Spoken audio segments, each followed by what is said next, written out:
반갑습니다. 네, 표준과학연구원 이용호입니다.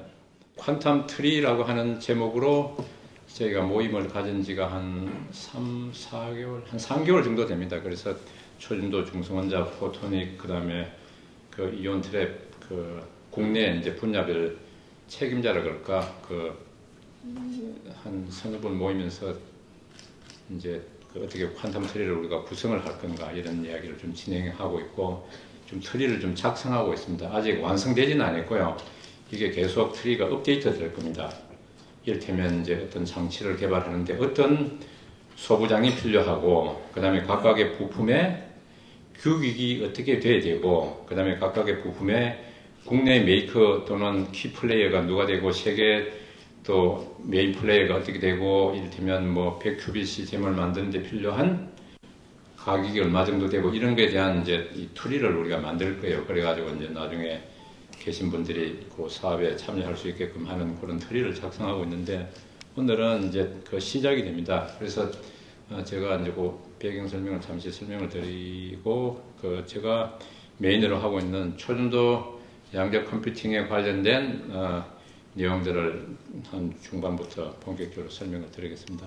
양적 컴퓨팅에 관련된 어떤 원리나 이런 거는 요 딥스케일 사업을 통해 가지고 여러분들이 유튜브에 들어가시면 키워드가 딥스케일 또는 양적 컴퓨팅 뭐 이런 내용으로 쳐보시면, 또는 양자 전환 이런 키워드로 쳐보시면 초중도 이온 트랩 중성원자 포토닉 이런 지금 오늘 발표하실 네 분의 그 강사 시험들이 약 한 1시간 정도로 발표된 게 있으니까 시간 나시면 보시면 됩니다.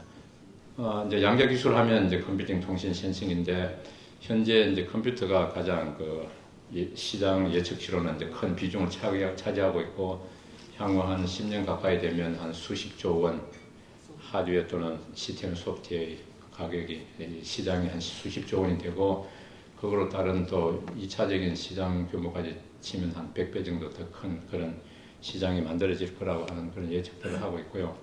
이게 아직은 시장 규모가 크지는 않습니다. 현재 이제 AI의 출시에 한 5분의 1 정도의 시장 규모이긴 한데, 그래도 이 증가 예상 시장 규모의 증가 속도가 한 30%니까 굉장히 큰 규모로 좀 빠르게 발전을 하고 있다는 거고, 저기 오른쪽에 보시면 아직은 이제 현재의 마켓은 미미한데 레이저가 잘 안 나오네요. 하여튼 간에 헬스케어, 그 다음에 금융, 뭐 자동차, 에너지 등등을 좀 유지를 하고 있는데, 좀 뒤에 보시면 좀 더 이제 이게 분류화한 내용입니다. 아까 송기홍 부회장님께서 이런 내용에 대한 일부분을 설명을 해 주셨는데, 이 예시입니다. 뭐 이런 내용이 좀 가능하다는 거고, 뭐 이런 쪽에 관련된 내용들을 조금 많이들 시스템 개발하는 쪽보다는 이쪽 활용 쪽 개발하는 분들이 이런 쪽에 일을 지금 많이 좀 하고 있습니다. 아직은 많이 액티비티가 낮긴 하지만, 자, 양적 컴퓨터의 원리에 대해서는 다시 유튜브를 찾아보시고, 그래서 초중도 중성원자 이온 트랩 강좌가 지금 진행이 되고 있고, 초중도는 회로입니다. 일반적으로 이제 광자나 또는 이제 중성원자 이건 하나의 이제 소위 뭐 입자라고 볼 수도 있는데, 초중도는 우리가 눈에 보이는 머리카락 굵기 정도보다 오히려 큰 회로입니다. 회로 내에서 일어나는 양자 현상을 이용한 것이 이제 초중도 방식의 양적 컴퓨터인데, 여기 다시 반복적인 내용인데, 이제 여러 가지 플랫폼 중에 현재 이제 상황, 그다음에 앞으로 어떻게 되겠다 이런 내용에 대한 이제 추세인데, 초중도 같은 경우에는 IBM이 이제 앞서 있고, 그 다음에 구글이 또 비슷한 규모로 비슷한 추세로 좀 따라가고 있는데, IBM은 현재 양적 컴퓨터를 전 세계적으로 한 100큐빗, 127 또는 133 큐빗 시스템을 한 서너 개, 너댓 개 정도를 지금 설치를 했습니다. 판매 회사라고 볼 수도 있어요. 아니면 이제 소프트웨어 개발 업체인데, 구글은 판매를 하고 있지 않습니다. 자체적으로 양적 컴퓨터를 이제 개발하면서 알고리즘 개발하고 활용 기술을 개발하고 있는데, 저 추측에는 한 10년 뒤쯤 되면 구글이 아마 신약 설계 회사로 바꾸어져 있을 것 같아요.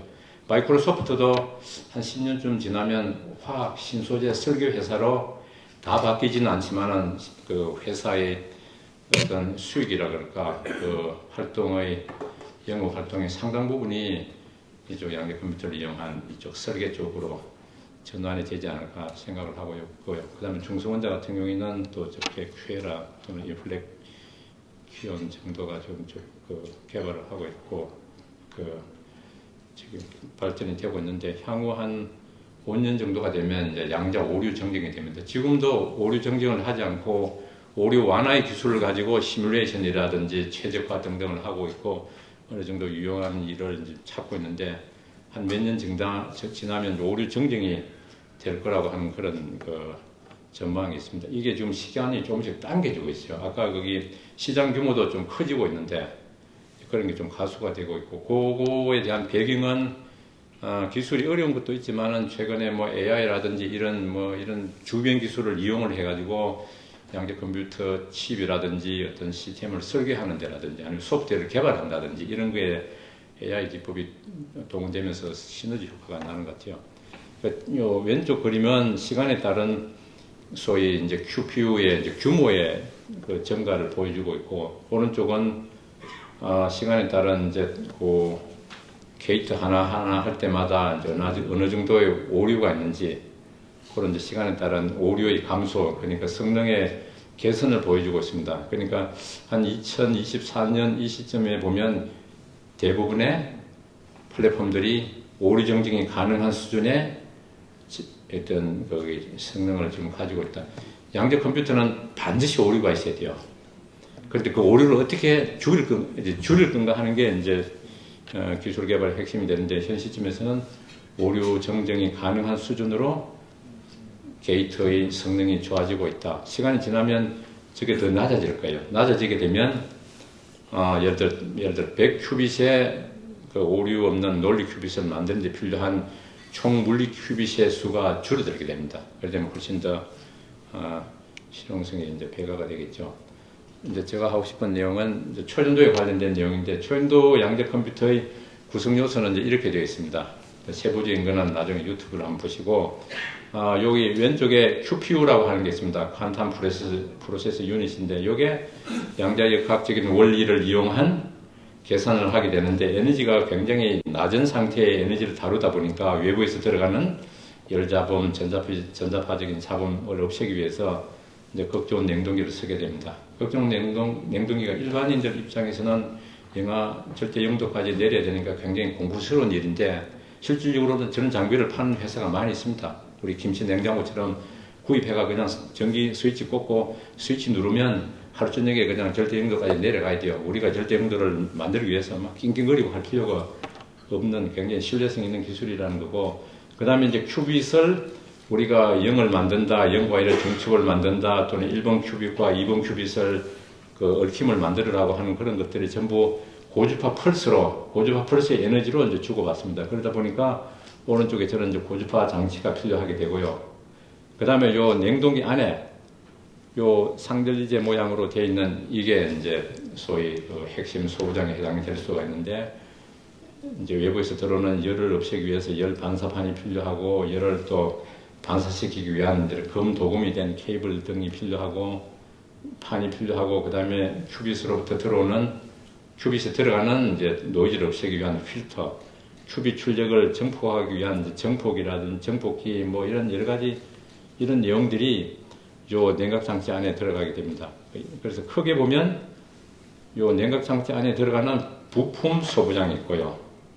그 다음에 이제 바닥에 있는 QPU 칩을 개발하는 데 관련된 소부장이 있고, 그 다음에 냉동기를 개발하는 냉동기 소부장이 있고, 그 다음에 고주파 회로에 대한 소부장이 있고, 그 다음에 소부장의 소가 소재만 있는 건 아닙니다.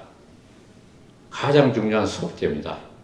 여기서는 제가 언급을 하지는 않겠는데, 어떤 간에 소부장의 소재 부품 장비 더하기 소프트웨어인데, 그래서 소프트웨어 관련 부분까지를 다 포함해가지고 우리가 이제 에코시스템이라고 볼 수 있는데, 제가 오늘은 소프트웨어 이야기는 말씀드리지는 않겠고, 나중에 후반부에 이제 소프트웨어 이야기가 나올 겁니다.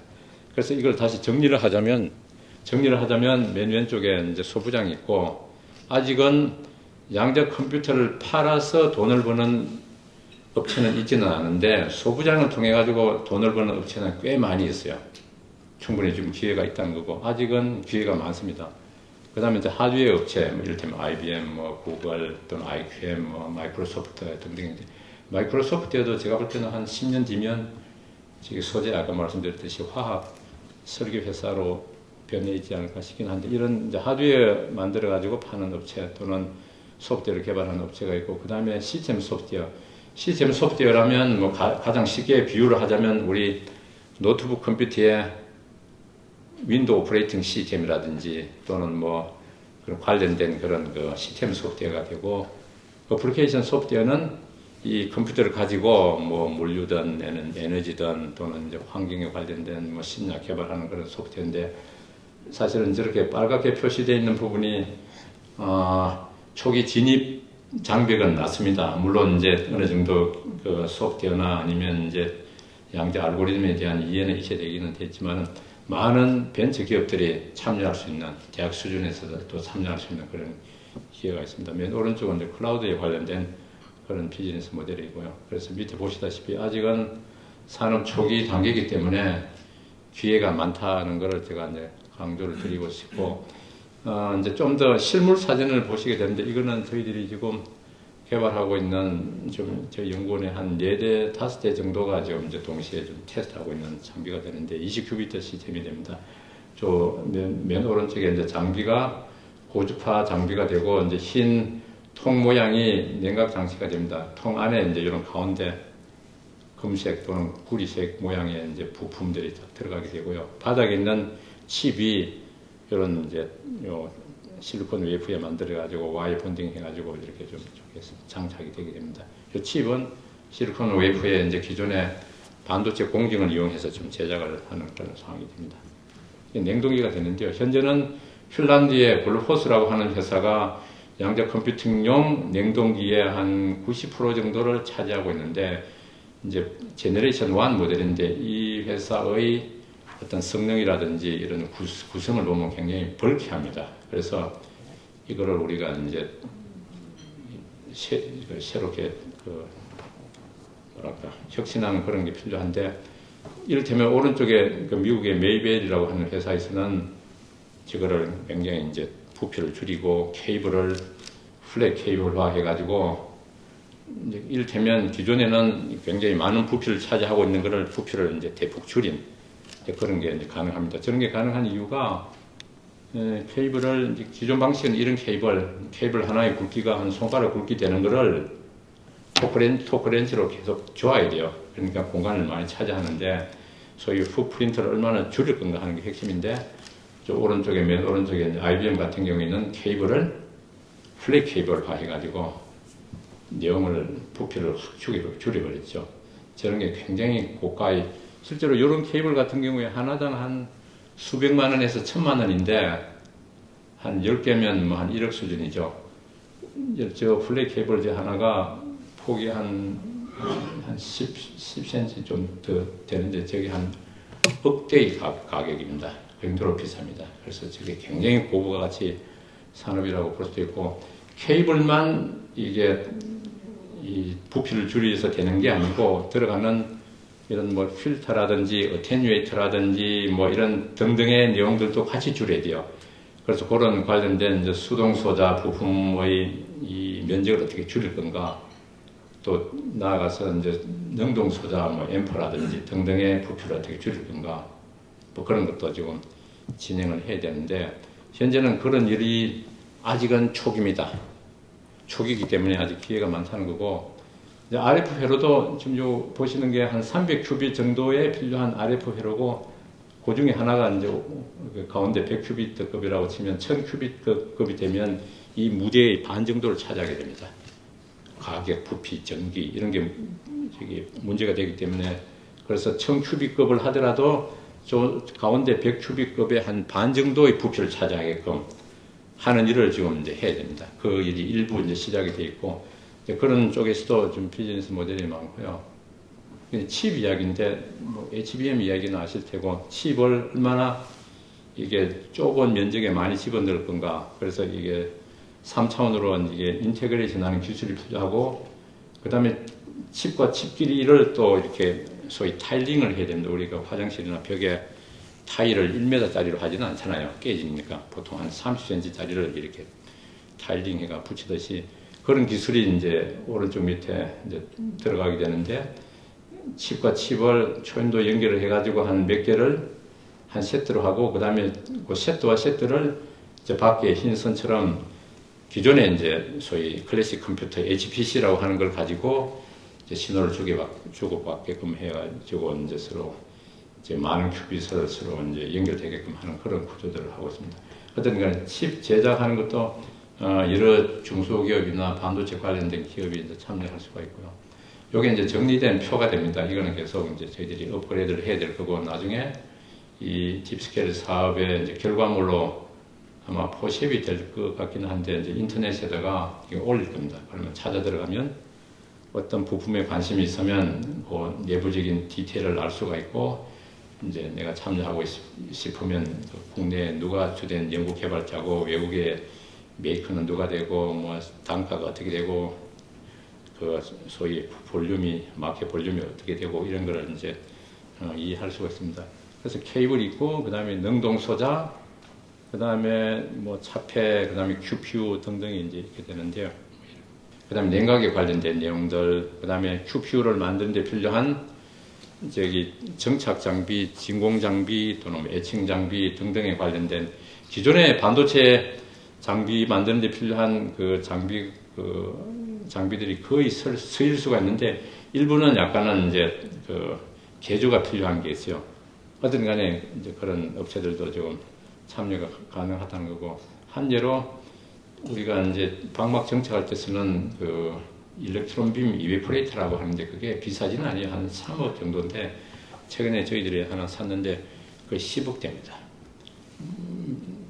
뭐 밑에 진공정착하는 그 구조는 똑같은데 위에 기판을 놓는 그 스테이지 뭐 각도를 조절한다든지 뭐 그게 좀 들어가지고 좀 정교하게 하는 거. 그게 그렇게 대단한 기술은 아닌데 어떤 간에 좀 희소성이 있어서 그런지 좀 부가가치가 높아지는 거고 그 다음에 그 신호 분석 제어 장치 이게 또 굉장히 중요한 그 항공화를 낳는 이제 그 거기가 될 수 있는데 뭐 이런 내용들이 지금 구성이 되어 있다는 거고 그래서 기존에 현재 진행되고 있는 사업들을 이제 그 기업 간의 소위 연계를 통해 가지고 우리가 이제 비즈니스를 키우면 오른쪽에 저런데 양자 컴퓨터의 이제 활용 분야가 창출될 수 있다 이제 그런 내용이고요. 아시다시피 이제 양자 컴퓨터가 이제 무역 통제 부품이고 컴퓨터를 비롯해서 주요 이제 내용들이 그다음에 미국이 이미 이제 그 양자 컴퓨터 물론 첨단 AI 이런 것도 포함해서 대중국, 대러시아 그 제재를 위해서 이미 이제 무역 통제에 들어갔습니다. 우리 일본이나 독일 이런 경우에는 미국하고 이제 무역을 자유롭게 할 수 있는데 우리는 살 수는 있는데 사전에 허가를 맡아야죠.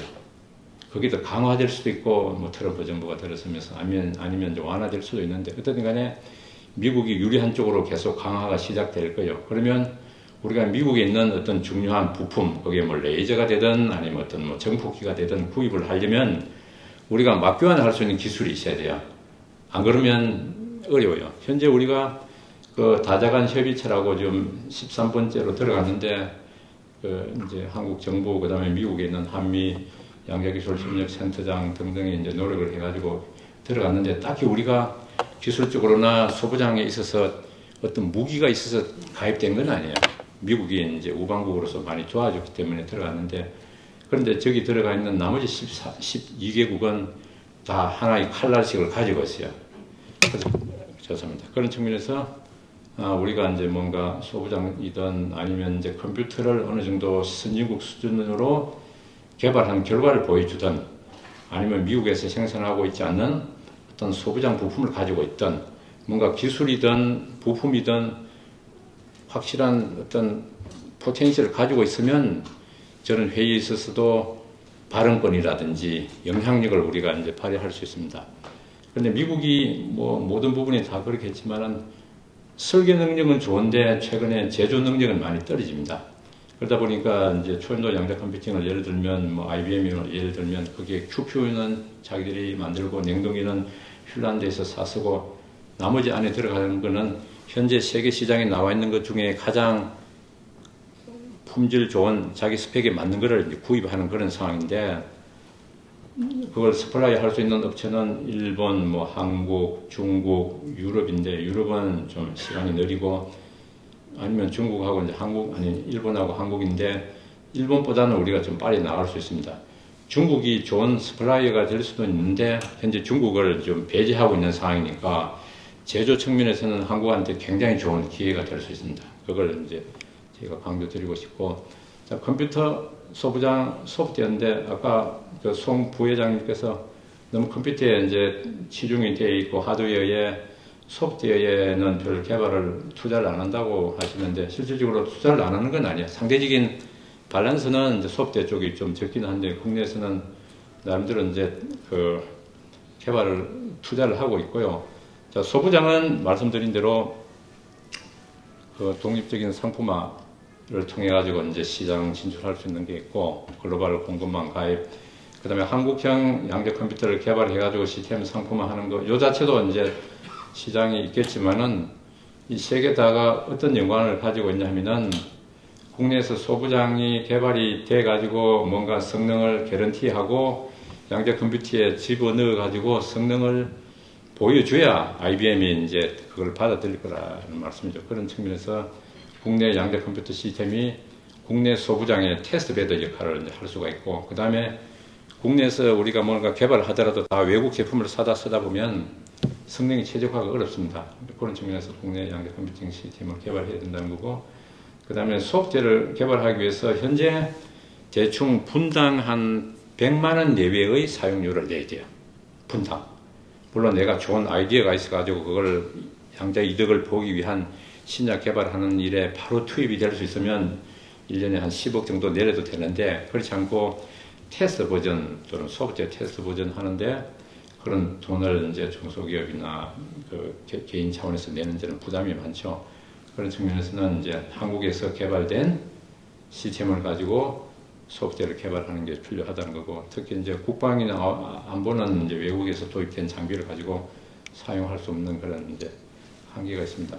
시험관계상 어쨌든 간에 기회는 아직 많다는 거고 그게 이제 소프트웨어 포함한 소재, 부품, 장비를 그 기회적인 측면에서 볼 때 많이 있는데 관심을 가지시고 이제 저희들이 이 트리를 계속 업데이트를 할 겁니다.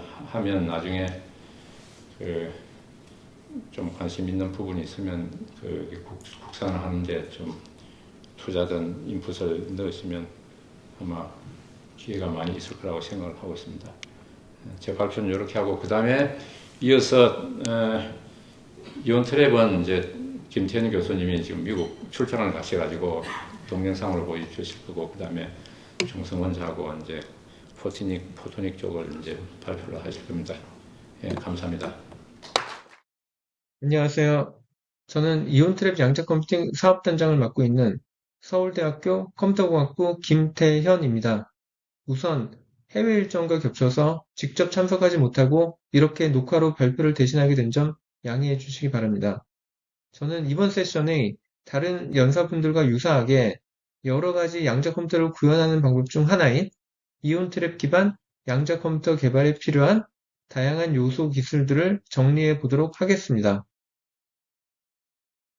우선 10월 초에 이온트랩 기반 양자 컴퓨터의 구동 원리에 대해 자세히 설명드리는 세션에 직접 참석하신 분들도 계시겠지만 그날 세션에 참석하지 못하신 분들을 위하여 이온트랩 기반 양자 컴퓨터가 어떻게 작동하는지에 대해서 아주 간략하게 설명드리도록 하겠습니다. 다른 물리 기반 시스템과 마찬가지로 이온트랩의 경우에도 현재 여러 가지 새로운 기술들이 계속 개발되고 있으므로 제가 오늘 보여드리는 내용이 10년 후에는 이와는 완전히 다른 방식으로 진화할 수도 있고 전 세계의 모든 이온트랩 기반 양자 컴퓨터가 제가 오늘 보여드리는 방식과 완전히 똑같은 방식을 사용하지는 않을 수 있지만 현재 대표적인 시스템에서 사용되는 방식 위주로 설명드리겠습니다. 이온트랩 기반 양자 컴퓨터는 우선 여러 개의 이온들을 이와 같이 포획을 하게 되고요. 어, 이런 여러 개의 이온들을 활용하여 여러 개의 큐빅들의 정보를 동시에 저장하는 양자 메모리로 활용하게 됩니다. 이러한 이온들을 안정적으로 포획하고 유지하기 위해서는 예를 들면 여기에 보여드린 이러한 어떤 특정한 전극 구조를 가지고 이러한 전극들의 어떤 특정한 높은 전압의 RF 신호를 가하면 그러면은 저희가 이런 이온들을 안정적으로 포획할 수 있게 되고요.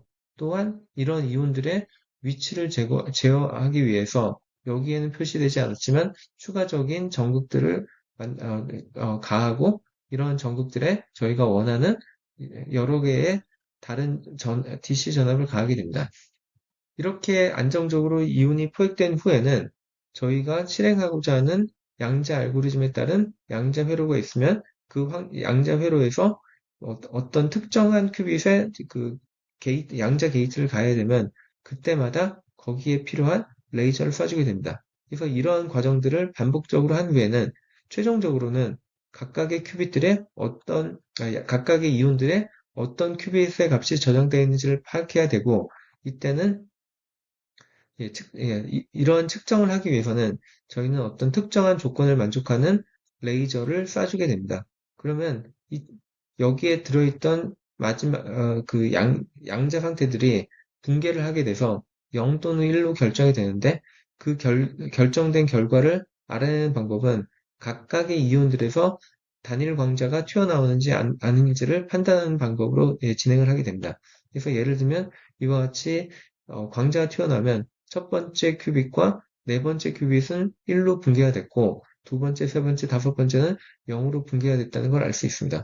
그래서 그 앞에서 뭐 앞으로도 계속 말씀드리겠지만 여러 가지 요소들이 필요하고 이 중에 이렇게 개별적인 양자 상태를 측정하는 방법들도 역시 필요하게 됩니다.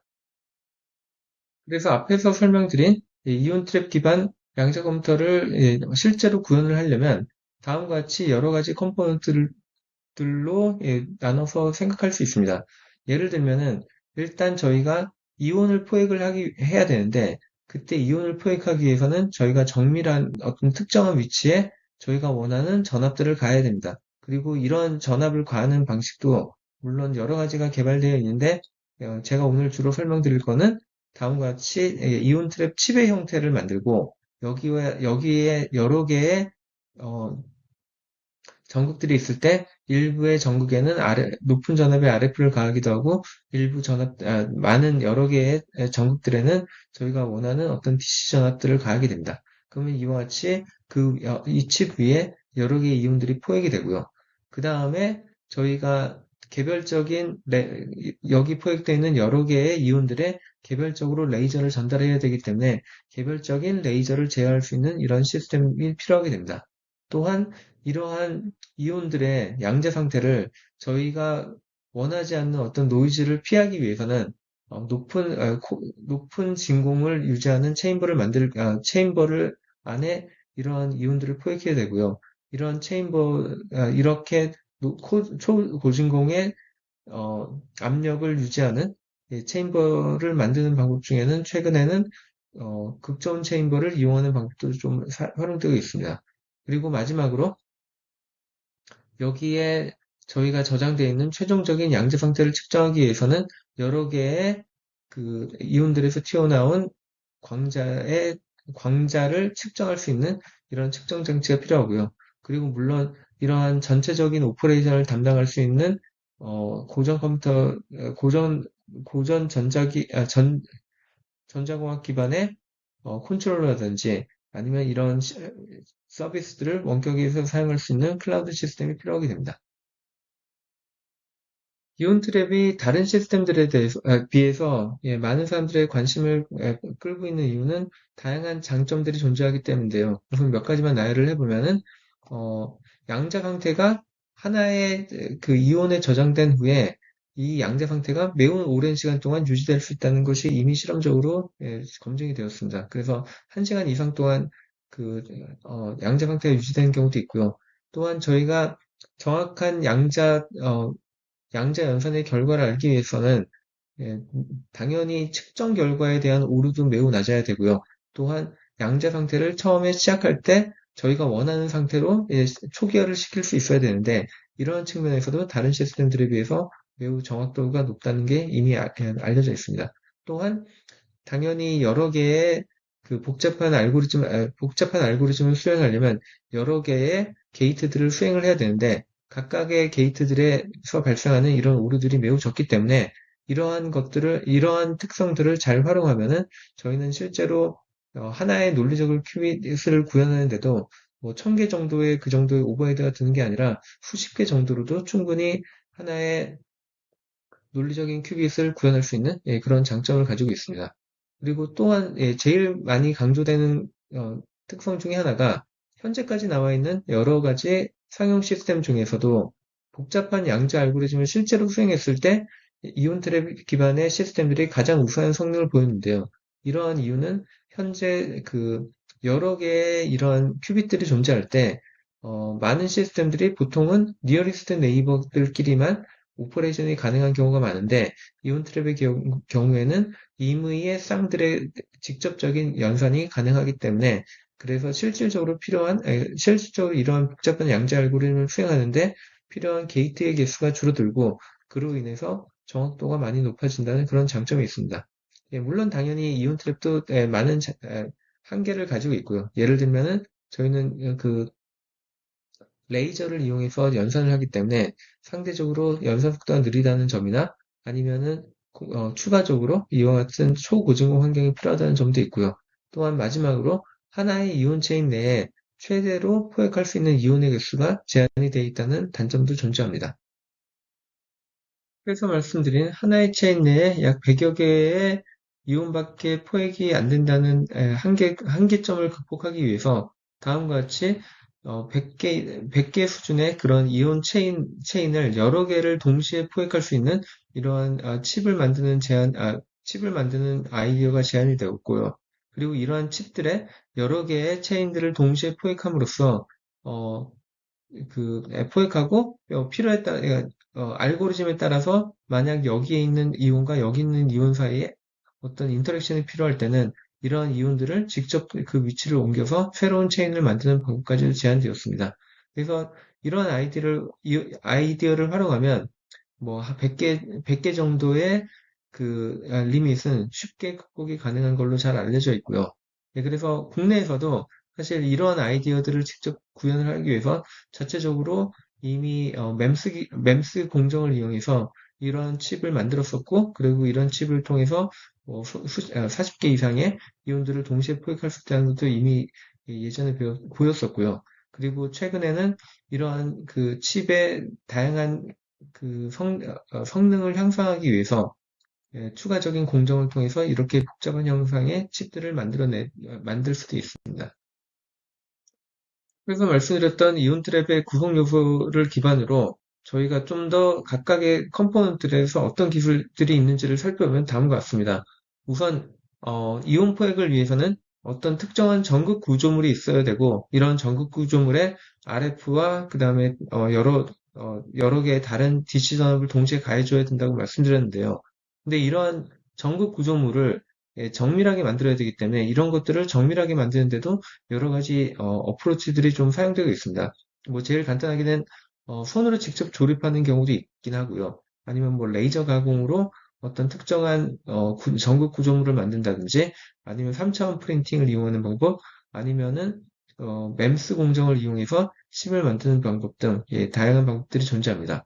또한 이러한 저희가 필요한 RF의 경우에는 뭐 잡음도 낮은 것이 중요하고 그 다음에 한 수십 메가헤르츠 정도에서 한 100메가헤르츠 정도 사이에 그 전압의 크기가 뭐 수백 볼트 정도의 그 전압이 필요하기 때문에 이러한 전압들을 안정적으로 진폭도 항상 일정하게 유지하고 그 다음에 주파수도 일정하게 유지하는 그런 기술들이 필요하기 때문에 이런 것들을 위해서 주로 공진 회로를 많이 활용을 합니다.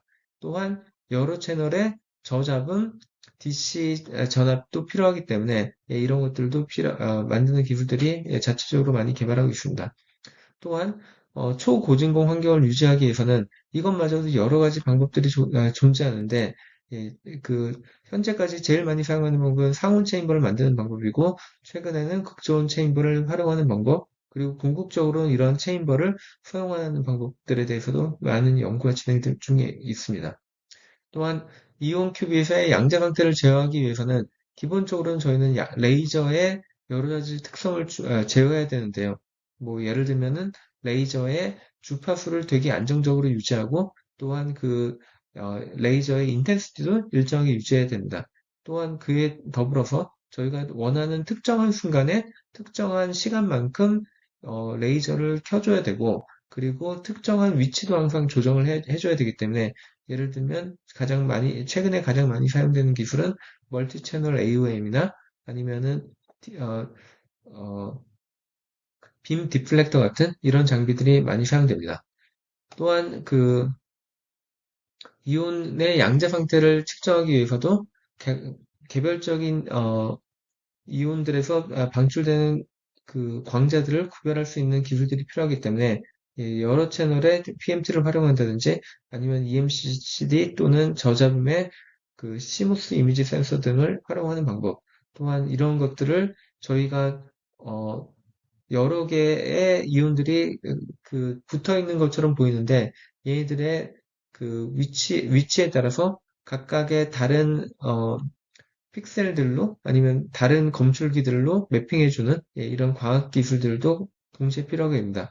또한 마지막으로 그 이런 시스템들을 저희가 원하는 순간에 원하는 RF 또는 마이크로웨이브 신호를 발생할 수 있는 이런 제어기들도 필요하게 됩니다. 그래서 앞에서 말씀드린 그런 기술들을, 요소 기술들을 구현하는 데 필요한 소재, 부품 또는 장비로 한번 나눠보면은, 물론 이게 완전한 분류는 아니고 일부만 예시로 한번 들어보면은, 예를 들면은 MEMS 공정에서는 주로 저희가 사용하는 웨이퍼로는 뭐 SOI 웨이퍼를 최근에 좀 많이 사용하게 됐고요. 그렇지만 뭐 예를 들면은 다른 뭐 레이저 커팅을 통하는 방식들의 경우에는 유리 웨이퍼나 아니면 알루미늄 웨이퍼 등을 활용하기도 합니다.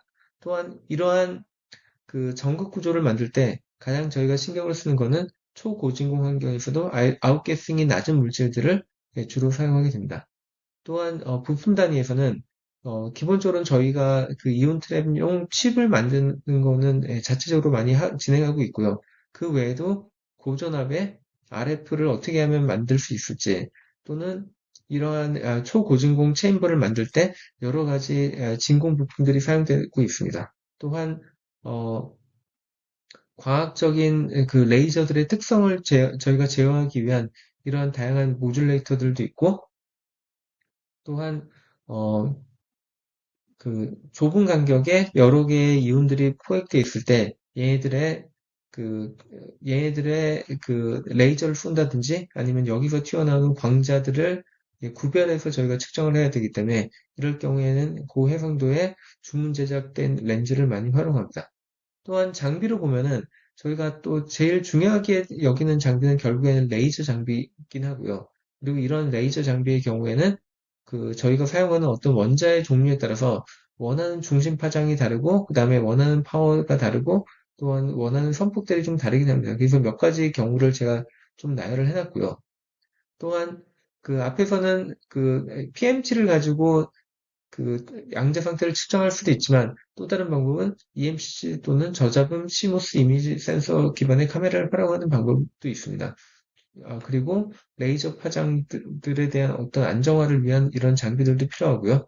그리고 극저온 냉동기, 그리고 앞에서 말씀드렸던 이런 MEMS 공정의 칩을 만든다 보면은 여기에 필요한 여러 가지 공정 장비들이 필요하게 됩니다. 그리고 이런 이온 트랙 기반의 양자 컴퓨터의 소부장을 한번 생각을 해보면은, 예, 앞에서 말씀드렸던 이런, 진공을 만들기 위한, 예, 여러 가지 장비들 또는 부품들이 사용되기도 하고요. 그 다음에 여기에 저희가 어, 원하는 이온에 원하는 레이저를 보내기 위한 여러 가지 뭐 레이저 발생기부터 모듈레이터 아니면은 거기에 필요한 여러 가지 과학 부품들이 들어가게 되고 또한 예, 뭐 레이저의 종류도 여러 가지의 예, 레이저들이 많이 사용되게 됩니다. 그리고 여기서 튀어나오는 광자들을 구별을 하기 위해서 고해상도의 레이저가 필요하기도 하고요. 그리고 여기에 저희가 원하는 레이저를 껐다 켰다 할 때는 또 여러 가지 RF 또는 마이크로웨이브 신호들이 필요하게 됩니다. 그리고 여기서 튀어나오는 광자들의 그 상태를 측정하기 위해서는 뭐 EMCC나 QCMOS 같은 이런 카메라들이 필요하기도 하고요. 그리고 저희가 그 주파수가 안정화된 그런 레이저를 활용하기 위해서는 궁극적으로는 매우 해상도 높은 이런 웨이브랭스 미터 같은 게 필요하게 됩니다. 그래서 예를 들면은 이온 트랩 시스템에 한 가지 예로 얼만큼의 이런 그 컴포넌트들과 그 다음에 그 가까이 컴포넌트들이 가격을 한번 살펴보면요. 이온 트랩의 경우에는 일단 제일 많은 비중을 차지하는 게 레이저 관련된 그런 레이저 장비라든지 아니면 레이저 관련된 부품들이 많이 사용되게 됩니다. 그리고 이런 체인버를 만드는데도 많은 그 비용들이 좀 소모되는 편이고요. 그리고 이온 트랩 기반의 상용화 관점에서 바라보면 현재 전 세계적으로는 많은 회사들이 이온 트랩 기반의 양자 컴퓨터를 상용화시키기 위해서 많이 노력을 하고 있고 뭐 대표적인 제일 잘 알려진 기업이 아마 컨티뉴엄하고 아이온큐 정도가 될 것 같고요. 근데 그 외에도 현재 많은 업체들이 일을 진행하고 있습니다. 네, 그리고 이온 트랩 기반 양자 컴퓨터를 만들 때 현재 많은 바틀렉이 어디 있는지를 살펴보시면은 일단 첫 번째로 좀 집중을 하고 싶어 하는 부분이 시스템이 소형합니다.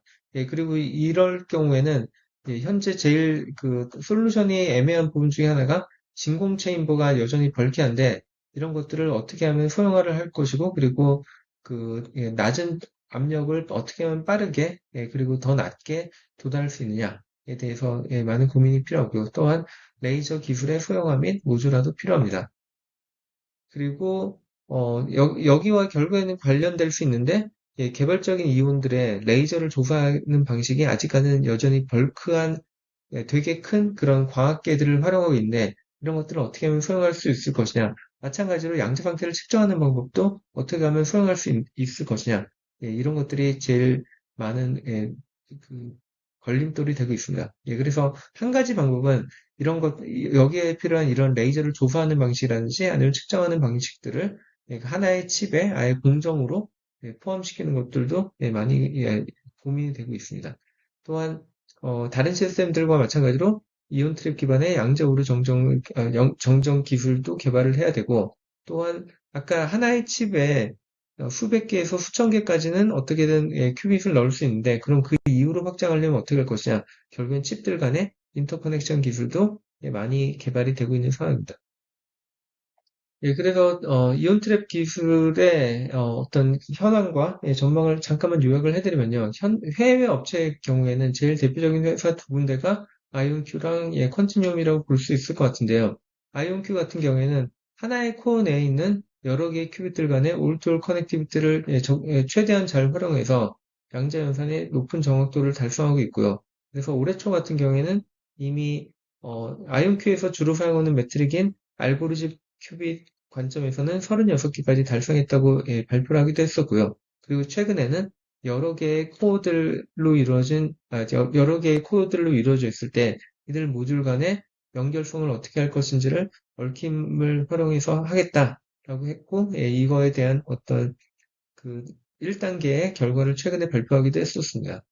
컨티니움의 경우에는 올해 6월에 56개 큐빗으로 이루어진 시스템을 데모를 했고, 이 시스템을 이용하면 양자 이득에 매우 가까운 결과를 달성할 수 있다는 것을 실험적으로 보이기도 했었습니다.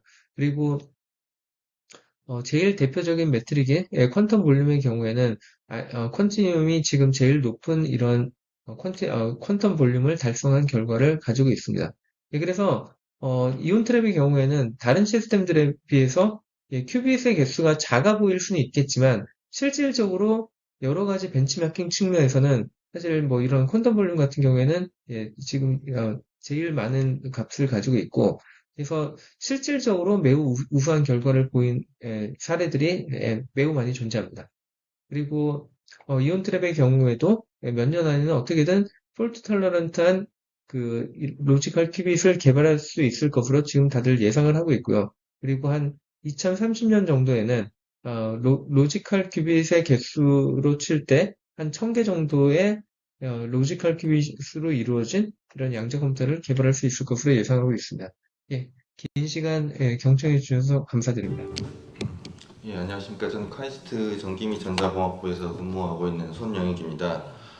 포토닉 퀀텀 트리 양자 컴퓨팅 기술은 이제 요 그림에 보이시는 이제 제가 다른 회사 그림을 가져왔는데 이런 빛이 돌아다니는 칩 제작을 하고 저걸 어떻게 오퍼레이션 할 것인가 여기에 이제 방점이 찍혀 있다고 크게 이제 기억을 하시면 되겠습니다. 좀 더 자세한 얘기를 이제 말씀드리면 이제 산업계 동향부터 말씀을 드리면서 시작을 하도록 하겠습니다.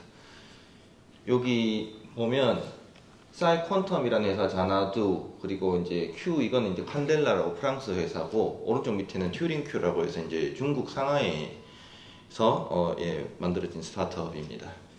그래서 이제 요 회사들을 보게 되면 이제 제일 왼쪽 위에 이 회사가 제일 큰 회사고요. 가장 많이 알려진 회사라고 할 수 있습니다.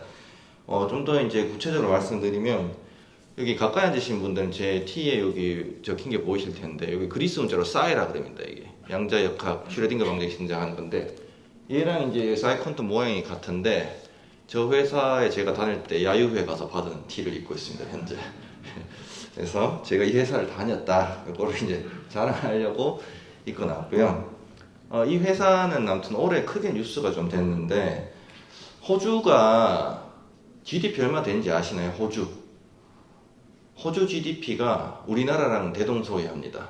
인구가 우리나라 반쯤 되고 인당 GDP가 2배쯤 돼서 곱하기를 하면 2 곱하기 2분의 1에서 1 뭐 대충 비슷합니다. 근데 그런 나라가 한 회사에 8,500억을 투자를 하기로 결정을 해서 뉴스를 찾아보시면 이제 많이 보실 수가 있습니다. 그럼 이제 그걸 투자 액수에 대한 감각이 있으시면 그게 한 정부가 내리기에 엄청나게 큰 결정이라는 걸 다 아실 텐데 그게 이루어진 이유가 결국에 이제 탄탄한 기술이 받쳐줘서 그런 것이거든요. 그래서 이제 사이퀀텀이라는 회사가 세계 1위고 누적 투자액이 1.8조 정도 되고 기업 이제 밸류에이션도 3.15 빌리언 달러, 그러니까 유니콘이 된 지 꽤 오래됐고 세계 최초 양자 컴퓨팅 분야 전체에서 세계 최초 유니콘이라고 할 수 있습니다.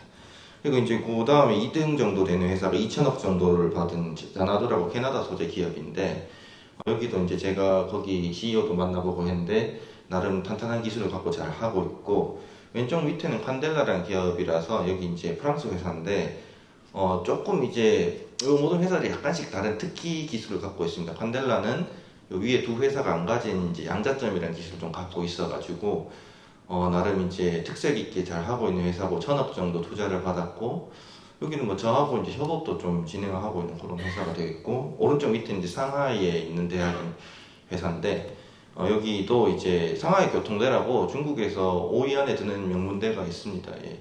상하이 교통대가 이제 대단히 좋은 학교인데 거기서 이제 만들어진 회사로 1,000억 이상 투자를 2년 전에 이미 받은 걸로 보고가 돼 있고 지금은 뭐 더 투자를 받았을 텐데 제품도 만들어내는 그런 기업이 되겠습니다. 자, 그래서 이 4개의 회사를 살펴보면 기술적인 내용을 보면 이게 이제 읽어보면 너무 복잡해서 이제 좀 잘 이해가 어려우실 수는 있는데 결국에는 다 비슷합니다. 예, 밑바닥을 보면 다 비슷하고 거기서 약간의 변형을 줘서 자기만의 특기를 살려서 우리 회사가 더 제일 잘해보겠다 라고 생각을 하시면 됩니다. 그래서 이제 그 약간의 차이만 있고 기본적인 거는 다 비슷하다고 말씀드렸는데 그럼 그 비슷한 게 뭐냐, 저변에 깔린 게 뭐냐, 요 내용입니다. 저 양자 컴퓨팅 회사 저 4개를 다 살펴보면 결국에는 이런 걸 만들어야 되게 돼 있습니다. 이걸 안 만들고는 광기만 양자 컴퓨팅을 만들 방법이 없습니다. 이걸 과학을 공부를 해보면 자, 이걸 내용을 좀 요약해서 말씀드리면 이렇습니다.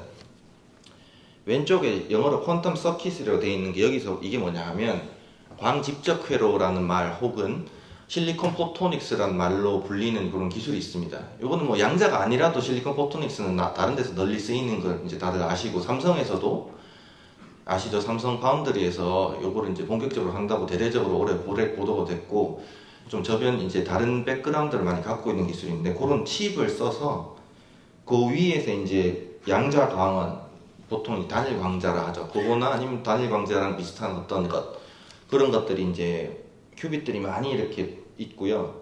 그게 위쪽 아래쪽 브랜치로 분기를 하게 되어 있습니다. 분기를 해서 어떤 일이 일어나냐 하면, 아래쪽 브랜치부터 말씀드려 볼게요. 아래쪽 브랜치에서 일어나는 일은 초전도 광검출기, 영어로는 Superconducting Nanowire Single Photon Detector라는 SNSPD 기술이 있습니다. 이 기술 말고는 사실은 다른 뚜렷한 대안이 없어요. SNSPD 기술을 좀 써야 되는 측면이 있고요. SNSPD 기술로 단일 광자를 검출을 하고 나면 뭐가 생기냐 하면 아날로그 볼티지 시그널이 생기는데, 이거를 반도체 칩이 극저온에서 동작하는, 그러니까 4켈빈 정도, 같은 극저온이라도 조금 이제 온도가 다 기술마다 차이가 있습니다. 이제 광기반 기술은 정해진 숫자는 아닌데 대략 4켈빈이다. 그러니까 헬륨의 끓는 점 정도, 그 정도 온도 부근에서 이제 반도체가 고속으로 동작을 해야 됩니다. 그래서 그게 이 아날로그 전압 신호를 읽고 그 전압 신호를 해석해서 논리 연산을 한 다음에 명령 신호를 다시 출력을 제일 오른쪽에 있는 EO 방막 웨이폼이 공정 기술, 그러니까 일렉트로 옵틱의 줄임말입니다. 다시 이제 광직적 회로, 제일 왼쪽에 있는 거랑 거의 비슷한 기술입니다. 근데 이제 제일 오른쪽에는 이제 요 무조건이 일렉트로 옵틱 이펙트라 불리고 이제 포켓 효과라고도 불리는데, 이제 기술적으로 말하면 전압을 가했을 때 굴절률이 선형적으로 변하는 물질이 포함이 되어 있습니다. 자, 그 과정을 거쳐서 제일 오른쪽에 있는 것이 업데이트가 되고 나면 이제 시간이 대충 한 뭐 나노초 정도 전후를 이제 기술이 목표로 하고 있다 보면 되는데, 그러면 이 위쪽에서는 광자들이 좀 머물고 있다가 메모리 같은 데 머물고 있다가 통과하면 이게 이제 기본 유닛이 됩니다. 이 기본 유닛이 되고, 이거를 모든 저 앞에 4개 회사가 만들지 않고는 양자 컴퓨팅을 범용 양자 컴퓨팅, 소인수분해가 되는 거, 이걸 만들 방법이 없습니다. 이걸 무조건 해야 됩니다. 자, 그래서 이거를 하고 나면 어떻게 되느냐, 이제 사이퀀텀, 제가 있었던 회사는 이제 기술이 제일 진보했으니까 지금 하고 있는 거를 살펴보면 이런 걸 만들고 있습니다. 제가 방금 말씀드린 저 기능을 하기 위해서 이런 모듈을, 왼쪽에 보이는 모듈을 만들고 있고요. 웹사이트에 가면 보실 수 있습니다. 그리고 논문도 보실 수가 있어요. 아카이브에 가면 사이퀀텀 논문이 있는데, 거기에 보면 칩을 어떻게 구성했는지에 대한 스토리가 있는데, 그 내용이 제가 방금 보여드린 그 슬라이드입니다.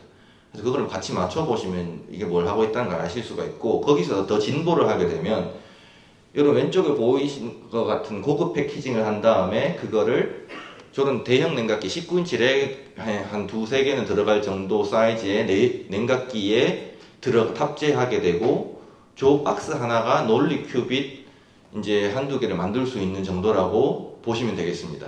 저 일이 이제 이 사이콘템이라는 회사에 일어나고 있고, 지금 이제 우리가 소부장이 기술이 뭐가 들어가는지 분석을 하기 위해서는 간단합니다. 제 방금 그 슬라이드를 보시고 요 그림을 보시고 저 냉각기를 본 다음에 저 냉각기 안에 이제 이것들이 이제 다수가 들어가게 되거든요. 그 과정에 있어서 필요한 것들이 뭔지 요 소요소를 다 뜯어보면 됩니다. 그래서 그걸 다 뜯어서 제가 하나의 슬라이드로 만들었는데, 좀 빨리 말씀드리면 그 일렉트로 옵틱 효과를 갖는 물질이 이제 오른쪽 끝에 보면 스위치로서 동작을 했어야 됐는데, 그거를 이제 방막 웨이퍼, 그러니까 광집적혈을 만들려면 방막 웨이퍼를 써야 되거든요. 그 물질이 포함된 방막 웨이퍼 기술이란 게 현재 지금 진지하게 추구해볼 만한 나름 기술력이 높은 물질이 한 요 4개 정도가 있습니다. 틴필름 리튬 나이베이트, 방막 리튬 탄탈레이트, BTO, PGT 웨이퍼가 있는데, 요거를 빨리 이제 소재를 개발해야지 우리가 이걸 특허를 차지할 수 있지. 지금 사이콘텀 같은 회사에서 지금 진행을 하면서 특허를 다 차지해가지고 지금 경쟁하는 회사들이 굉장히 고전하고 있는 걸 제가 들었습니다. 그런 일이 일어나고 있고, 이런 웨이퍼 종류가 4개 정도가 있고, 그리고 이제 장비를 말씀을 드리면, 장비는 크게 이제 냉각 장비랑 칩 생산 장비 정도로 크게 나눠볼 수가 있는데, 칩 생산 장비는 제가 유튜브에 발표된 게 없는데 나중에 따로 한번 모임을 해가지고 발표를 1시간짜리를 해보겠습니다. 결국엔 반도체 공정 장비를 광칩을 생산하도록 활용하면 되거든요. 그래서 이제 그 내용을 살펴보시면 반도체 클린룸 공정 장비랑 이제 광 패키징 장비가 어떤 게 많이 쓰이겠라는 걸 아실 수 있고, 그거는 실리콘 포토닉스에서 쓰이는 거랑 대동소이합니다. 예. 그러니까 실리콘 포토닉스, 일반 실리콘 포토닉스 벗어나서 양자 특유의 뭔가가 필요한 장비는 보통은 그래서 이제 저온이랑 광신호, 전기신호를 처리할 수 있는 그런 이제 냉각 장비가 된다고 보시면 되고요. 그리고 이제 부품을 좀 살펴보게 되면 이제 크게 중요한 거는 광집적 회로 칩을 이제 MPW라고 해가지고 그런 거 있잖아요. 엔비디아에서 이제 TSMC의 칩 주문해서 팹리스 모델을 회사를 운영하는 것처럼 광집적 회로 칩을 제작해주는 사업이 지금 유행하고 있습니다. 해외에. 예, 그 불행히도 우리나라에는 해외랑 경쟁할 만한 회사가 없는데 그런 사업이 지금 상당히 지금 떠오르고 있고, 또 삼성이랑 TSMC가 그 기술, 실리콘 포토닉스 기술에 뛰어들었기 때문에 확장이 될 거라 저는 보고 있고요. 각종 광학 부품 뭐 이런 것들은 실험할 때 많이 쓰는 거고, 양자 강원, 양자점을 만든다든가 아니면 특수 광섬유, 예를 들어서 제가 중국의 우한에 있는 회사에 가서 이제 그 공장에 방문해 본 적이 있는데, 일반적인 광섬유가 아니라 광섬유 끝을 뾰족하게 깎는다든가 이런 특수 광섬유 제작을 해서 그 작은 회사지만 굉장히 성공적으로 많은 이제 매출을 올리고 있는 걸 제가 봤습니다. 그리고 마지막으로 하나 주목해 볼 거는 이 광집적 회로랑 반도체랑 같이 패키징을 하는 기술이 지금 태동기에 있는데, 실리콘 포토닉스 전체를 봐도 마찬가지입니다. 그 태동기에 있는 기술을 빨리 개발을 해서 이제 약간 저온을 할 수 있는 기능을 같이 담으면 양자 컴퓨팅에 큰 도움이 됩니다. 그래서 다시 요약을 하자면, 기존에 있는 소부장 기술이랑 이제 겹치는 영역을 요약을 하면 반도체 기술, 이거를 제어하는 반도체랑 그리고 반도체 공정이 뭔가 이게 활용될 수 있는가를 살펴보는 관점이 있고, 기존의 광학에서 사용되던 모든 광섬유나 이런 기술들, 예, 검출기란 이런 기술들 위주를 봐야 되고, 그리고 저온 부품, 예, 저온을 광신호로 이제 광실험이랑 어떻게 합칠 수 있는지 이 관점으로 세 가지를 잘 생각을 해주시면 되겠습니다. 예, 그러면 요까지 하고 발표를 마치겠습니다. 경청해 주셔서 감사합니다. 예, 안녕하세요. 저는 표준과학연구원의 문종철이고요. 저는 오늘 중성원자 양자 컴퓨터에 대해서 말씀드리도록 하겠습니다.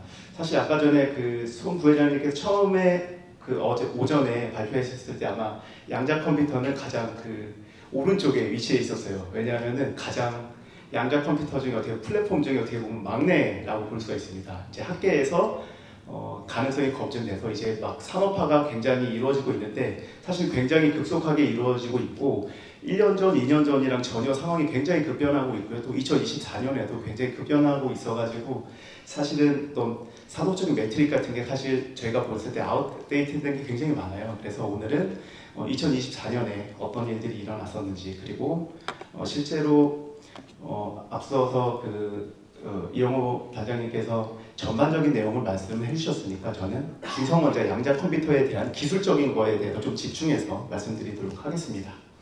그리고 오른쪽에 보시는 그림은 이제 실제로 표준과학연구원에서 개발하고 있는 중성원자 양자 컴퓨터의 큐비트를 지금 글씨로 좀 시각화해서 보여드리려고 글씨로 써봤고요.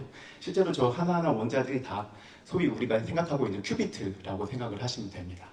그래서 굉장히 자유롭게 저희들이 변환할 수 있는 그런 시스템이고요. 이게 어떤 의미인지는 좀 말씀을 드릴게요. 먼저 중성원자 양자 컴퓨터 혹은 중성원자 큐비트에 대해서 잘 생소하실 수 있기 때문에 어떤 시스템으로 돌아가는지 간략하게 설명을 드리도록 하겠습니다.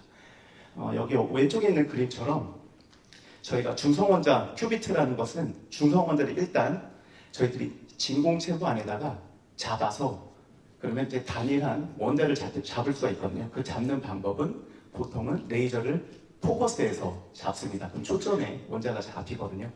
그래서 그렇게 잡힌 원자들을 저희들이 원자의 양자 정보의 유닛인 큐비트로 이용할 수 있는 것입니다. 그래서 거기 있는 에너지 레벨 상태를 우리가 생각할 0 혹은 1이라는 정보 상태로 치환해서 저희들이 제로에서 개발하고 있는 것이고요. 저 오른쪽에 있는 것은 지금 현재 크리스에서 만들고 있는 중성원자 양자 컴퓨터 시스템이고 약 총 한 110개, 120개 정도 큐빗을 배열한 것을 지금 보여드리고 있습니다. 그리고 현재 저 위에 글씨가 굉장히 다 잘렸네요. 현재 지금 중성원자 컴퓨팅 같은 경우 굉장히 급변하게 변하고 있어서요. 말씀드린 대로 사실 전에 다르고 올해 또 달라요. 올해 가장 키워드는 중성원자 양자 컴퓨터 같은 경우는 이제 2024년 1월에 네이처에 나왔던 논문인데 하버드랑 큐에라라는 회사에서 소위 오류 보정 양자 컴퓨터를 세계 최초로 시연을 했습니다. 이게 왜 중요하냐면 현재 우리가 개발하고 있는 대부분의 양자 컴퓨터들은 에러를 허용하고 있어요.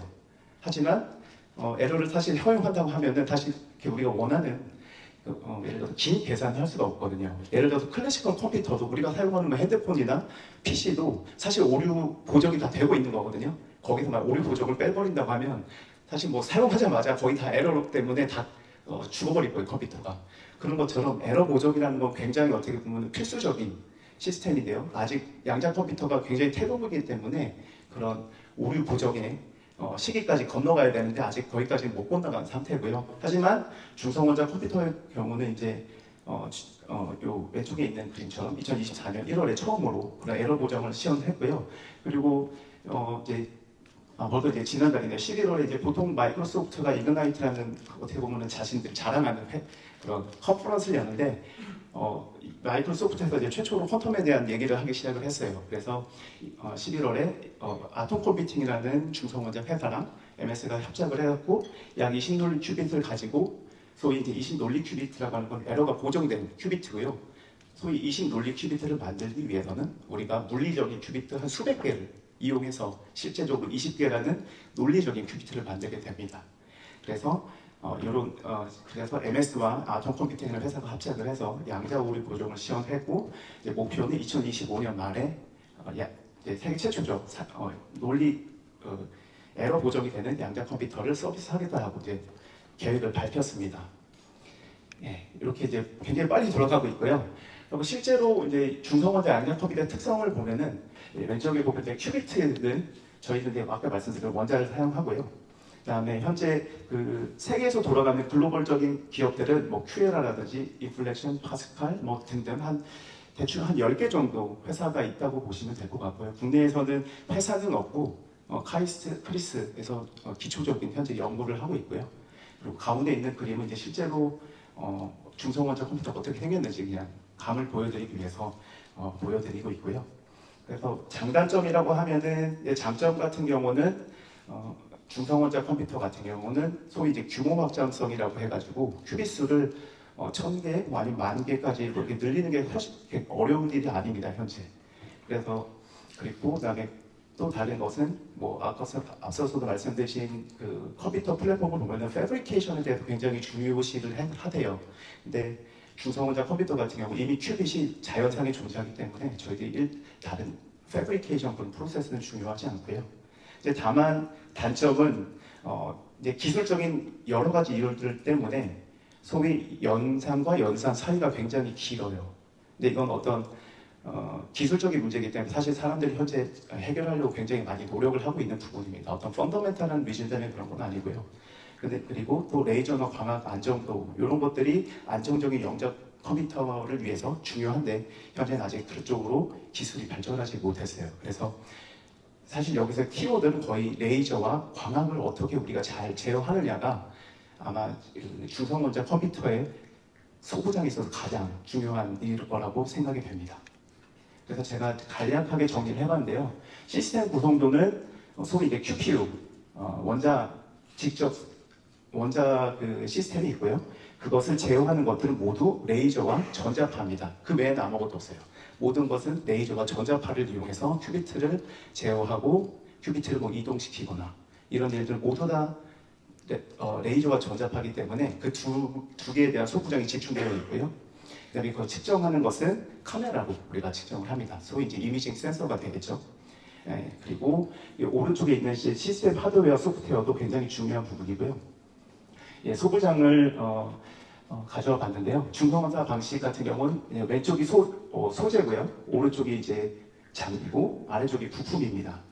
그래서 앞서 말씀드린 것과 같이 사실은 중성원자 컴퓨터를 이루고 있는 기술 중에 제가 나열한 기술은 대부분 이미 잘 하고 있는 기술이거나 원천 기술이 사실 국내에도 굉장히 많은 기술이에요.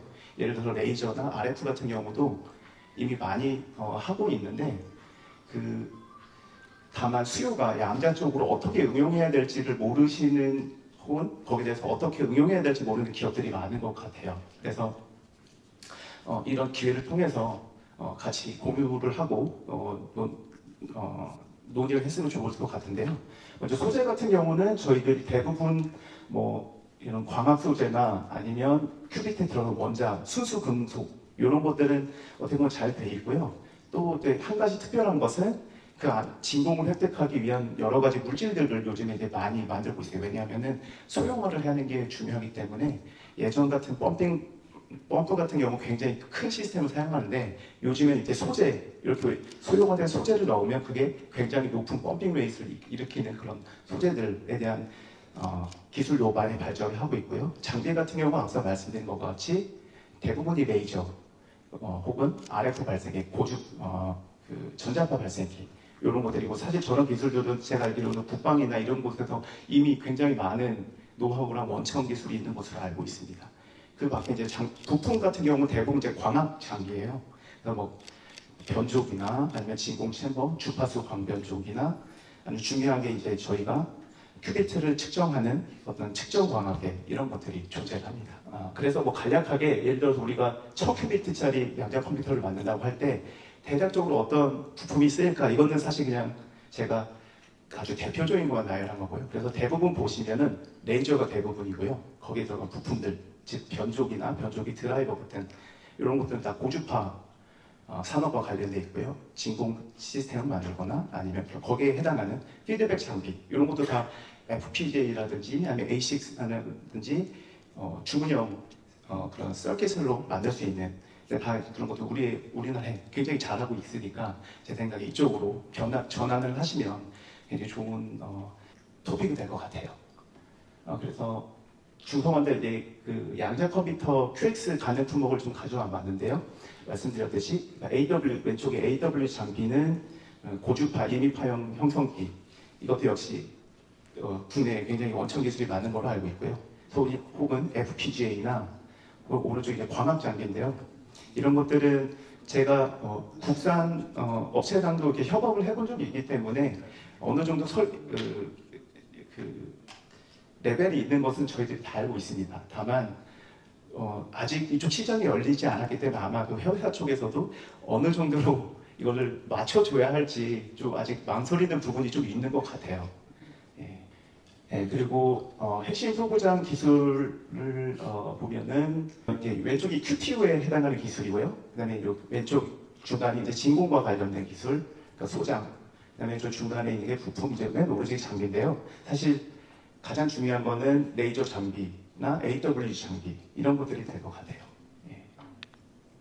이렇게 말씀을 드리는 것처럼 그래서 국내에서 제가 생각했을 때 충분히 기술력이 있지만 아직 뭘 해야 될지 모르시는 그런 기술들을 뽑아봤는데요. 맨 왼쪽 보시면 이제 그 중성 원자 시스템에 맞는 이제 피드백 회로 대부분 FPGA 기술에 아마 의존할 텐데요. 이런 것들도 굉장히 니드가 많고 꼭 우리나라뿐만 아니고 이건 해외에서도 니드가 많아요. 그 다음에 예를 들어 고환정도 광학계도 우리나라 소형 광학계, 모듈화 광학계에 대해서 원천 기술이 있다는 것을 알고 있기 때문에 또 이런 것 쪽으로 같이 국산화를 해봐도 좋을 것 같고요. 그 다음에 맨 오른쪽 AWG 장비 이것도 역시 지금 현재 협업을 하고 있는데요. 뭐 더 관심이 있으신 분들이 있으면은 얼마든지 협업에는 환영을 합니다. 기술적으로는 그래서 현재 가장 중성원자에서 많은 리드가 있는 것은 앞서 말씀드린 것 레이저와 고주파 장비를 얼마만큼 잘 만들어서 큐비트 제어 신뢰도를 확보하느냐가 현재 기술적으로는 가장 리드고요.